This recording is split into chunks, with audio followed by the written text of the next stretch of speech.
करेजा के बहुते दिल और जान से चाहिए। उनका के हमार अपना अंतरात्मा में बसा ले बानी, उहे हमार भगवान हुए। उनके के हम सोचम कि आगे आवे वाला समय हमार मांग के सिंदूर बनस, लेकिन नहीं सखी का जाने काहे करेजा हमरा पर ध्यानो नहीं खंदे। देखो तने कि रिमझिमवा के पीछे चक्कर में रहता लेकिन नहीं सखी ई कुल देख के हमार करेजा दहल जाता। हम चाहत नहीं कि हमार करेजा वापिस आ जाए, लेकिन वो हमरा पे तने क्यों ध्यान नहीं खंदेते सखी। हम उनका बिना ना जियो, उनका बिना हमार शरीर लाश बन जाए। सही सही दिल लगी दीवार से तो परी किस काम की। तो हर कहा नाम सही बात। ओहो अच्छा ये बताओ अभियंता भाई, केने गोले हूँ अभिषेक तिवारी के सराहना करतले हैं, क्यों कर शिकायत करतले हैं। ये दोनों के बीच में अभिषेक के लेकर डाल दिले बने पूरी प्रदेश, उत्तर प्रदेश, बलिया, बिहार। अब ये दोनों के जलन हो गइल बा। हाँ जी, दोनों के जलन भइल बा। कैसे के बाह के लेकर डाल दिले बने। आज जब डाल दिले बनी तो दोनों का चूरना काट दिले बने। दोनों का बहन चोदा गइल बा। दोनों के चूरना काटा था। अब इनकर शिकायत कैले है, कोई बड़ाई कैले है कि अभिषेक तू जौन गवले बड़ा तरह से फुहर में नहीं गाँव तो बताई क्या दुआरे पा के इनका कहे के चाहिए। निर्मला के गाड़ी हम दिवनी बक्सर स्टेशन पर प्रोग्राम दिले रहे। निराला इनका के फुहर पात्र निर्मला बोलत रहली।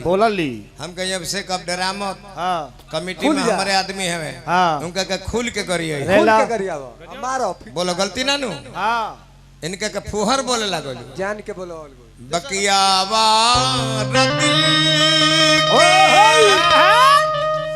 खिस्सा सुनाई मोहब्बती में मजे बनवल सिया भाई।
अभिषेक व्यास जी, बड़े भाई साहब राजू बाबा हजारों हजार रुपया पुरस्कार देनी।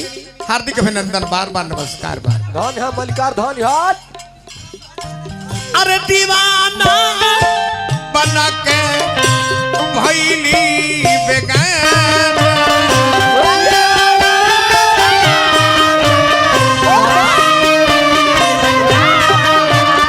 ठिकाना हमारे यार भैल पागल खाना, ठिकाना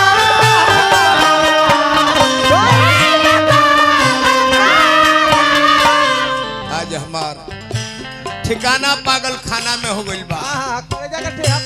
करेजा के ठेहा और कटल सी कसाई और मोहब्बत में मजे बनौला सी भाई।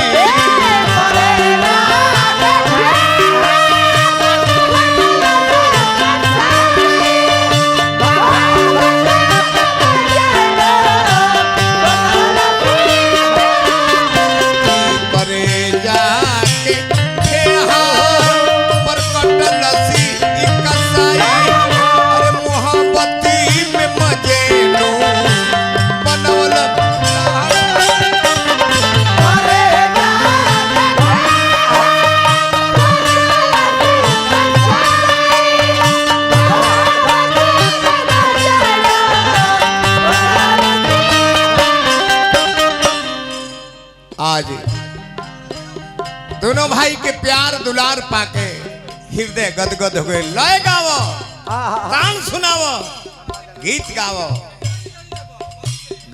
गाड़ी के करे के देबो माई के, बहन के, आजी के, दादी के, नानी के, अठराजी के, सतराजी के।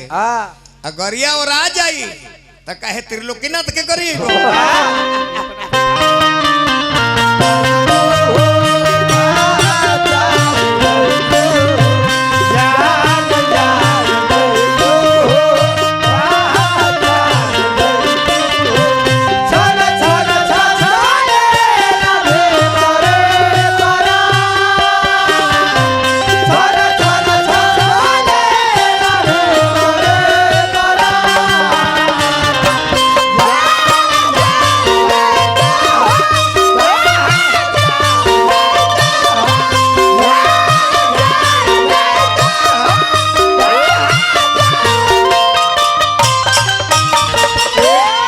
अभिषेक तिवारी जी के परमादरणीय शिष्य अभिषेक दीवाना जी रहे बाबा रहा तो तनी हमारे चौहान साहब जो लखनऊ।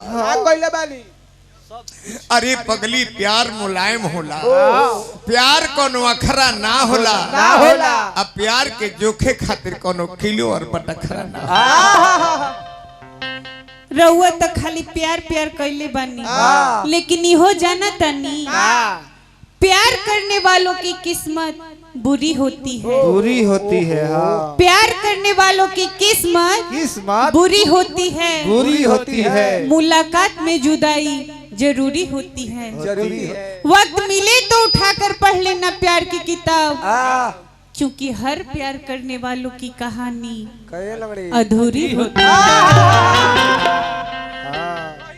कि रही एक हम सीधा सादा पराली,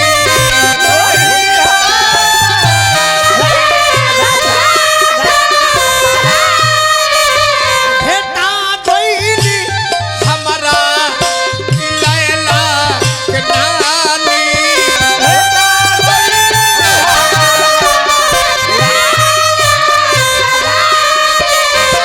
दर्द जौवन देले न मिले दवाई, दर्द जौवन देले न मिलेला दवाई। हर मोहब्बती में बजेलू बनवल सिय भाई।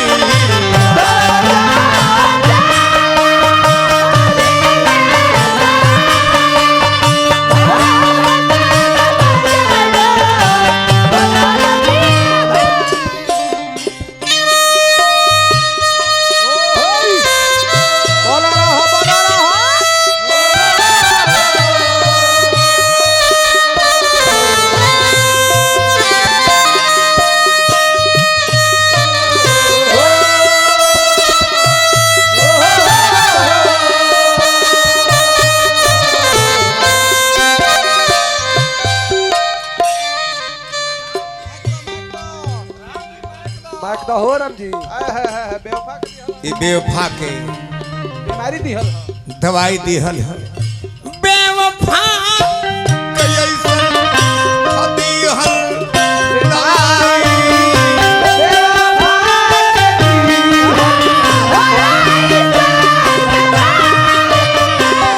ई गौनिहार बनता लो जन तू बारा गईब 25 साल पहले गावल ह आ गवले बने तबे तहराज मिलल बा, न ना मिली। पानी तले पूरी भेटा ता कुल लोग के। अब हे ब्यास पे भिड़ल बनी, हे ब्यास पे भिड़ल बनी तो दोनों जने के गाड़ी में जलन हो गई। हम कदम कहतनी हम हिट सुपर स्टार बनाई ले, आज बना देले बनी बाबा। तारा दोनों जने जरबो जरते रह जीबो, तार लोग के मार्केट पीछे जा रहल बा।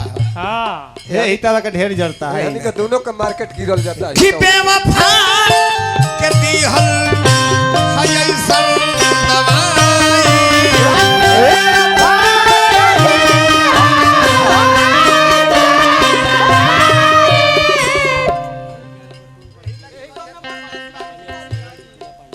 टूना पांडे मिलसी साहब ओहो हो हाय भाई रह गीत दादा अरे टूना ना बाबा रही हमने तब। कह रहे हैं हाँ ए हाँ मलिका एही गम में मरता रे शिवानंद शिकारी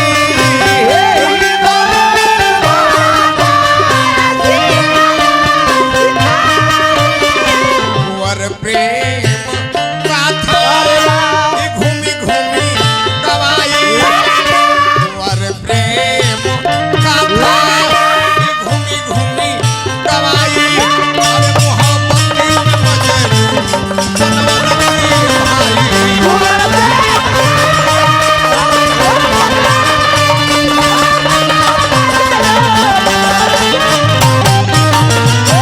धन है ये मलिकार दू गो गीत गावे कर रहे हिला दिया रौरा अब बताई इनका ऐसा कहे के चाहे किंकर बहन चप्पल किने गईली अच्छा गोड़ ओड़ धो के सैंडल